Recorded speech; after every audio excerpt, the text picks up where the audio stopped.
हे there फोमोहॉलिक्स, आज का topic आप लोगों के लिए बड़ा इंपॉर्टेंट है बिकॉज आज का टॉपिक है फोमो और फियर ऑफ मिसिंग आउट। सो मैं डॉक्टर गरिमा गुप्ता, एक मेंटल हेल्थ कोच, साइकोलॉजिस्ट और साइकोथेरेपिस्ट, आपके लिए आज फोमो की सारी दुनिया यहाँ पर खोलने आई हूँ।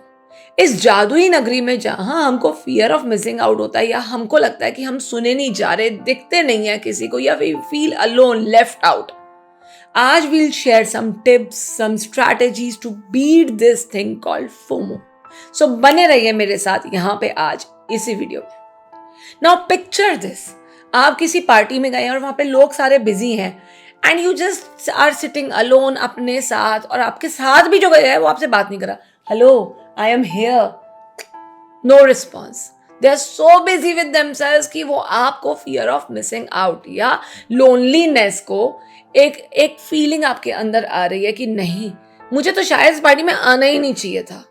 ऑल्सो इस सोशल मीडिया के ज़माने में और हैशटैग्स के ज़माने में, जहाँ trending videos, trending places, trending party scenes को हम सोशल मीडिया पे इतना शेयर करते हैं, इंस्टाग्राम पे, फेसबुक पे, स्नैपचैट्स पे, वहाँ ये फोमो होने का डर सबसे ज़्यादा रहता है बिकॉज बाकी आपके दोस्त तो फ्राइडे सैटरडे नाइट पार्टी कर रहे हैं एंड आपको पूछा तक नहीं गया, या आपको लेके भी गए हैं तो they are so busy with themselves कि वो आप पर ध्यान नहीं दे रहे हैं। सो अगर आपको ये सारे डर हैं अपने अंदर कि मैं कॉलेज जाऊंगी तो मुझे कॉलेज में फोमो होगा, मैं इस सोशल गैदरिंग या पार्टी में जाऊंगी तो मुझे वहाँ फोमो हो सकता है, या फिर मैं अपने किसी रिलेटिव की पार्टी में जाऊंगी या कहीं और जाऊंगी तो वहाँ मुझे ये फीलिंग आ सकती है। सो आपके लिए मैं ये एक्सप्लेनेशन के साथ स्ट्रैटेजीज भी लाई हूँ। So research says an average person कम से कम 147 मिनट्स अपने सोशल मीडिया पे रहता है। सरप्राइज्ड? सो सोशल मीडिया ने आज की डेट में हमारी जिंदगी को इतना ऑक्यूपाई कर रखा है कि हम चाह कर भी उससे अलग नहीं रह सकते हैं, और ऐसे में ये फियर और या ये एंजाइटी होनी बहुत वाजिब है। ये कभी भी किसी को भी हो सकती है क्योंकि आपने खोला तो लोग आपके चारों तरफ, या जिसको भी आप जानते हो आप उसी को फॉलो करते हो, यूजुअली वो ट्रैक्स पे जा रहे हैं, they are going to places. अभी मुझे पता चला मेरी एक फ्रेंड मालदीव्स गई है, राइट? तो आपको लगेगा अरे ये क्यों गई है, इस टाइम पे बच्चों का स्कूल नहीं है क्या, या they are spending so much which I can not spend. So तरह तरह की चीज़ों में यू फील लेफ्ट आउट और you feel something is missing in your life and you need validation, कि मुझे एक वैलिडेशन चाहिए कि हाँ मैं भी ये कर सकती हूँ या मैं भी ये नहीं कर सकती हूँ। So the standard meaning of FOMO, fear of missing out, is that when you feel कि दूसरे की लाइफ ज़्यादा अच्छी चल रही है, या फिर हमारे पास उतनी मीन्स फैसिलिटीज़ नहीं है कि हम भी वो एंजॉय कर सके, या हमारी वो नेचर और परसेप्शन नहीं है या पर्सनैलिटी नहीं है कि हम कहीं जाकर उतना खुल के सेंटर ऑफ द पार्टी बन सके या लाइमलाइट में आ सके। All these things create a lack of confidence और low self-esteem in you. इससे आपको खुद पर डाउट होने लगता है, खुद की अपनी इंडिविजुअलिटी पे डाउट होने लगता है। As a result anxiety, depression, sadness, a lot of things come into the picture of your life. FOMO का या फियर ऑफ एप्रीहेंशन के साइकोलॉजिकल डिसएडवांटेजेस इतने हैं ना कि मैं आपको बहुत सारे गिना सकती हूँ यहाँ पे, which is not very possible, but majorly इससे आप ना अपनी लाइफ के इंपॉर्टेंट मोमेंट्स, इवेंट्स, पार्टीज, या जो आप लुक फॉरवर्ड कर रहे थे, उन सब टाइम को, उन सब डेट्स को, उन सब मेमोरीज को मिस करते हो अपनी लाइफ में। आपकी टेंडेंसी होती है फोकस करने की कि मैं लोनली फील कर रही हूँ। At the same time, you are missing on so many important events in your life. और बाद में गिल्ट भी आता है, रिग्रेट भी आता है। सो साइकोलॉजिकली आप मेंटली काफी अपने आप को परेशान करते हो इस चीज में। ये ऐसी चीजें जो हमें दिखती नहीं है लेकिन निरंतर एवरीडे हमारे साथ होती रहती है, किसी ना किसी चीज में होगी, चाहे वो पढ़ाई के एस्पेक्ट में होगी, चाहे वो खाना बनाने के एस्पेक्ट में होगी, चाहे वो अपनी जॉब के एस्पेक्ट में होगी, चाहे कपड़ों के एस्पेक्ट में होगी, पर कहीं ना कहीं आपकी लाइफ में जरूर होती है। अब ये फोमो होता क्यों है? ये फोमो होता है because our brains play with us, mind games होते हैं सारे, and we feel left out, या हम दूसरों की लाइफ से इतना इंप्रेस हो जाते हैं कि हमें ऐसा लगता है हमारे पास कुछ भी नहीं है।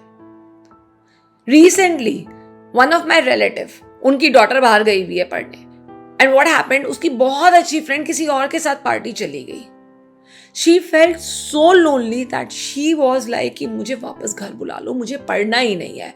सो फ्रेंडशिप के फोमो की वजह से she was ready to sacrifice her hard work और the university which she was in. होता क्या है ऐसे में, जब हम किसी और को एक ब्लास्टिंग पार्टी में देखते हैं ना हमारे बिना, तो हमारा एक अलार्म ट्रिगर हो जाता है फोमो का. Now physical effects of FOMO. लगता है ना स्क्रॉल करते हुए that I am getting restless, बेचैनी सी नहीं लगती है, कभी कभार घबराहट सी नहीं होती है. बहुत सारी थॉट्स माइंड में जंबल अप होके आपको फिजिकल सिम्टम्स दे सकती है एंजाइटी के. ये सारे इफेक्ट्स अगर मैं आज आपको बताती हूँ, दैट मीन्स ये रियली होते हैं एंड ये ध्यान देने वाले होते हैं. जरूरी नहीं है किसी की बात सुन के या आपको पार्टी में ही कोई इग्नोर करे तो आपको फोमो. सोशल मीडिया भी बिगेस्ट रीजन है आपके फोमो का. अ कोच, स्पिरिचुअल कोच सारा, उसने बहुत मेहनत करी अपने अकाउंट के लिए, उसको चलाने के लिए. उसने बहुत अच्छा कंटेंट भी डाला, बट समहाउ उसने इंस्टाग्राम रात को स्क्रॉल करते हुए देख लिया किसी और कोच का अकाउंट जिसमें मिलियन व्यूज थे. सारा को इतना सैड फील हुआ, इतना लेफ्ट आउट फील हुआ, उसने अपने अकाउंट पे अपने ऊपर सब चीजों पे काम करना बंद कर दिया. उसने सोचा कि ये इतना अच्छा कंटेंट डालकर भी अगर लोग मुझे व्यू नहीं कर रहे तो why am I putting this effort. फिर वो और गुरुज के अकाउंट स्क्रॉल करने लगी देखने के लिए कि ये मुझसे ज्यादा अच्छे क्यों हैं. So the moral is that सारा अपने आप में लेस कॉन्फिडेंट और लो सेल्फ एस्टीम फील करने लगी. दो उसका कंटेंट बहुत अच्छा था, उसका अपने आप पर से ट्रस्ट हिल गया जस्ट बिकॉज ऑफ फोमो. ये ना एक लूप है, एक साइकिल है, और फोमो साइकिल के नाम से जानी जाती है, जिसमें आप एक बार फंस जाते हो ना तो आप चाहे वहां पहुंच भी जाओ, आप निकल नहीं पाते हो. और दीपिका पादुकोण ने बिल्कुल ठीक कहा था बनी से, जितना भी ट्राई करो बनी, लाइफ में कुछ ना कुछ तो छूटेगा ही. तो जहां है वहीं का मजा लेते ना. सो कई बार ऐसा होता है कि कपल्स फोटो खींचते रहते हैं सोशल मीडिया पे पोस्ट करने के लिए, सिर्फ सोशल मीडिया पे पोस्ट करने के लिए, और वो ठीक ना है तो फिल्टर्स लगाते रहते हैं. दैट मीन्स हम सब एक वैलिडेशन सीख कर रहे हैं. हम सब किसी और से सुनना चाहते हैं कि हम खूबसूरत लग रहे हैं या हम सोशली एक्सेप्टेबल लग रहे हैं. जब कभी मैं भी सोचती हूँ ना कि इस पार्टी में जाना, और 10 बार सोचती हूँ, अपने हस्बैंड से भी पूछती हूँ क्या पहनूं, ऐसे करूँ वहां करूँ, वो लोग तो ऐसे पहन के आएंगे, वो लोग तो ये गिफ्ट लाएंगे, मैं कैसे जाऊं. He always tells me, Gandhi ji भी सूती धोती में देश विदेश घूम कर आए थे, और स्वामी विवेकानंद भी पहले इंडियन थे जो विश्व हिंदू परिषद में यूएस जाकर भाषण देकर आए थे, वो भी हिंदी में. और यहां तक कि हमारे प्राइम मिनिस्टर भी हिंदी में ही बोलते हैं. इन सबको फोमो नहीं है, फिर तू क्या चीज है. मतलब ये है कि अगर एग्जाम्पल्स लेने भी है ना अपनी लाइफ में, तो फेक एग्जाम्पल्स मत लो, अच्छे एग्जाम्पल्स लो, क्योंकि तुमको नहीं पता इस रील के पीछे, इस पिक्चर के पीछे क्या कहानी है. तुम सिर्फ उतना ही देखते हो जितना तुम्हें दिख रहा है. अब जब हमें पता चल गया, हमने डिस्कवर कर लिया कि ये फोमो एक्चुअली होता क्या है, now it's time to answer this question to yourself. How to overcome FOMO. इससे हम बाहर कैसे निकल सकते हैं. Step number 1, identify your triggers. मैंने अभी हाल ही में देखा कि एक्चुअली मैं अपनी रियल स्टोरी बता रही हूँ कि मेरी फ्रेंड एक यूरोप बैठी है, राइट, और मैंने एकदम से देखा कि यार ट्रिप की आइटनरी क्या है, फेयर्स क्या है, वो क्या है, सारा कुछ मैंने देख लिया. एंड वहीं मेरे हस्बैंड ने मुझे बोला कि कनाताल चल रहे हैं. आई सेड यार कनाताल, तो मुझे कनाताल में भी कुछ नहीं लगा. I was so busy in this fear of missing out कि I am missing out on a trip which we could have enjoyed a lot. So identify this trigger. आपके मन में क्या इनसिक्योरिटी आ रही है, आपके मन में क्या थॉट्स, क्या फीलिंग्स आ रही हैं जो इसको ट्रिगर कर रही है. Step number 2, practise gratitude. मैं बार बार ये चीज कहती हूँ, be grateful, be thankful to whatever you have in your life. क्या पता वो स्विट्जरलैंड में पहले तो फोटो खींच ली और एक दूसरे को इससे फिर लड़ रहे हो, राइट. और क्या पता इस मोमेंट जब आप ये देख रहे हैं, आपके हस्बैंड किचन में गए या आपकी वाइफ किचन में गई और मुस्कुरा के प्यार से अदरक तुलसी वाली चाय आपके लिए बड़े प्यार से पेश की गई, लेकिन आप उसके लिए थैंकफुल नहीं हो रहे हो. So be grateful for whatever you have in your own life. Set clear priorities. Step number 3 कहता है कि सेट योर प्रायोरिटीज। जरूरी नहीं आप हर इनविटेशन को यस बोलो और वहां जाके फिर फील करो कि मैं लोनली हूं। जरूरी नहीं आपकी हर सोशल ट्यूनिंग इतनी अच्छी हो कि आपको हर इनवाइट को एक्सेप्ट करना है। Set your priorities. आपको हो सकता है उस टाइम पे किसी मूवी पे जाना हो या आपको अपना कोई पर्सनल काम करना हो, कोई अलमीरा ठीक करनी हो। सेट योर ओन प्रायोरिटीज और ये सिर्फ आप ही कर सकते हो।